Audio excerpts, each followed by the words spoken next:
recebendo uma convidada super especial. Eu já posso dar um spoiler para vocês, será? Cara, ela foi sensação no RD Summit 2022, lotou a plenária, deixou todo mundo falando e respirando brand, pensando em love brands, depois daquele grande espetáculo. E quem sabe, né, quem conhece o RD Summit sabe que ele é a grande Disney, né, do marketing digital no Brasil.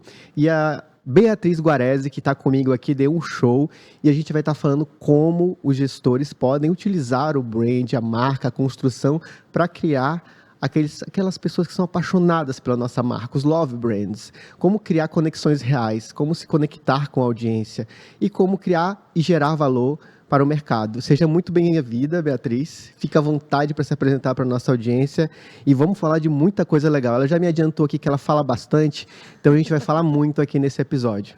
Eu falo mesmo, você fica à vontade para me interromper se eu estiver me passando. Gente, eu sou a Bia, né, Beatriz Guarese, mas todo mundo me chama de Bia. Sensação do RD Summit, eu não sei, mas que eu me diverti, eu me diverti. Foi um momento, assim, muito especial, mas 2 meses atrás, na plenária do RD, que a gente, de fato, falou de Love Brands, e o Gustavo estava me perguntando, né, aquilo ali foi um ponto de virada, eu até falei para ele, cara, eu acho que aquilo ali, para mim, tá mais para linha de chegada do que ponto de partida. O palco do RD Summit foi uma realização agora em 2022, mais de um projeto que começou em 2018, que é a minha newsletter, a Beats to Brands, que foi quando eu comecei a criar conteúdo e compartilhar conteúdo sobre branding, tecnologia e tendências, toda quinta-feira na caixa de entrada, inclusive de graça. Assinem, mas depois eu faço mais merchan. Então, desde 2018, eu tenho a Beats, que hoje é uma newsletter que tem, acho que está chegando nos 25 mil assinantes. Uau! Sim, bastante trabalho, mas muito, muito feliz. Esse ano, além do RD Summit, eu também estive no TEDx Blumenau, então eu virei TEDx Speaker. É muito chique esse título, gente, eu não dou conta. É um nojo, né, você chegar e falar essas coisas, mas também fiz um TED como parte, né, desse compartilhamento aí de tendências e de olhar para como a gente interage com as marcas e como a gente interage com a tecnologia. Tudo isso como projeto paralelo à minha carreira como estrategista de marca, gerente de marca. Atualmente eu sou head de branding. Que legal. E você falar, antes de a gente entrar no nosso tema central, esse seu TEDx é bem legal. E eu acho que tem uma frasezinha lá que eu acho muito interessante, que quanto cabe um minuto na vida real. Vamos falar sobre isso, vamos falar um resumo disso, porque eu acho que a gente consegue tangibilizar, de fato, o impacto que a gente pode ter enquanto marca, enquanto empresa, enquanto executores de marketing, na vida das pessoas, ainda que para alguns momentos a gente acha que atingir 100 pessoas é pouco, fazer um vídeo de 1 minuto não vai ser tão eficaz, eu preciso de mais tempo, mas será que precisa mesmo para a primeira conexão? E eu acho que você traz isso ali naquela tua palestra do TED, e acho que é bem relevante a gente explorar um pouquinho esse tópico, até porque eu acho que essa é a base onde a gente vai falar sobre como construir os love brands. Porque não é algo que acontece da noite para o dia, é uma relação consistente, bem como a sua newsletter. 25 mil pessoas, começou lá atrás e cresceu porque você entregou conteúdo consistente de valor ao longo desse período. Perfeito. Eu acho que esse é um pouquinho da base quando a gente fala de marca e de construção. Sem dúvida, não tem como falar de construção de marca sem falar de consistência. Mas voltando um pouco para o TEDx, o tema do TEDx Blumenau esse ano foi hiatos, que era para que os convidados, né, as pessoas falassem sobre tempo. E quando eu cheguei no momento de pensar, tá, qual que é o meu ponto de vista, né? Qual que é a abordagem que eu posso ter em relação a tempo? A primeira coisa que me veio foi, de fato, o tempo que a gente passa com o celular na mão. O tempo que a gente passa nas redes sociais. Porque nos últimos anos, eu sinto que a gente tem discutido muito sobre a quantidade de tempo que a gente passa com o celular na mão e scrollando ali infinitamente as redes sociais, né?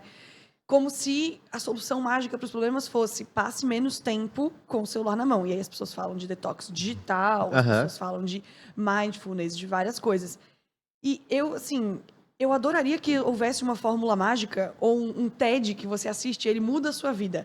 Mas a gente sabe que hoje em dia é virtualmente impossível viver longe do celular. Sim. E nesses últimos 2 anos de pandemia, o nosso tempo em frente às telas só aumentou. Aumentou, claro. E a tendência, de fato, inclusive quando a gente pensa em realidade aumentada, realidade virtual, é que a gente esteja cada vez mais conectado com ou sem telas. Uhum. Então, a conversa que eu quis propor, e eu acho que ela tem tudo a ver com branding também, mas lá foi de um ponto de vista de comportamento humano, né? Aham. Eu, enquanto observadora, mas também alvo dessa questão, e a gente enquanto sociedade. Mas, para mim, a gente precisa conversar cada vez mais sobre a qualidade do tempo que a gente está passando com o celular na mão ou nas redes sociais, e não só a quantidade. Porque não é só sobre passar menos, é sobre quando você está com o celular na mão, e muitas vezes, assim, você passa 1/3 do seu tempo. Tem gente que passa metade do seu tempo. Tem uma estatística, né? Eu conversei com um estrategista de redes sociais que ele falava que, em média, no Brasil, a gente passa 6 horas. Exato, eu acho que eu trouxe esse dado também no TEDx. E aí, se você faz uma conta, dá mais ou menos 1/3 de todo o tempo que você passa acordado. Rafael Kiso, um Então abraço. pensa, ai, eu sou muito fã dele. Rafael Kiso. Isso é 1/3 do tempo que você passa acordado. Então pensa, 1/3 da sua vida você passa com o celular na mão. E a minha reflexão foi essa, tipo, tá, a gente pode falar sobre diminuir esse tempo, o que não é nada fácil e não é necessariamente um exercício individual, existem muitos fatores envolvidos, mas se a gente simplesmente aceita que todo o tempo que você está com o celular na mão é tempo perdido, olha quanta vida você está Tá perdendo. desperdiçando. Aham. Então, a minha proposta, a minha reflexão é como é que eu posso fazer desse tempo com o celular na mão um tempo melhor aproveitado. Mais produtivo. E aí foi sobre isso que a gente falou. E eu acho que as marcas entram muito nessa história, nesse ponto, nesse lugar de, primeiro, se você está lá, se você existe num ambiente em que as pessoas não estão prestando a menor atenção, que é aquela coisa, né? A gente investe centenas de milhares, às vezes milhões de reais em anúncios todo mês, todo ano. E aí você tem lá conversão, tem o seu dashboard de métricas. Aham. Ah, o seu anúncio foi visto por 1 milhão de pessoas. Defina visto. Porque visto não necessariamente é lembrado. Aham. Visto não é necessariamente percebido quando a gente fala em ver um anúncio, né, nas redes sociais. Então, eu acho que essa é uma conversa super relevante para a gente enquanto marca, do ponto de vista de, olha o esforço que a gente está colocando, o investimento que a gente está colocando, às vezes num ambiente que gera essa falsa sensação de atenção das pessoas.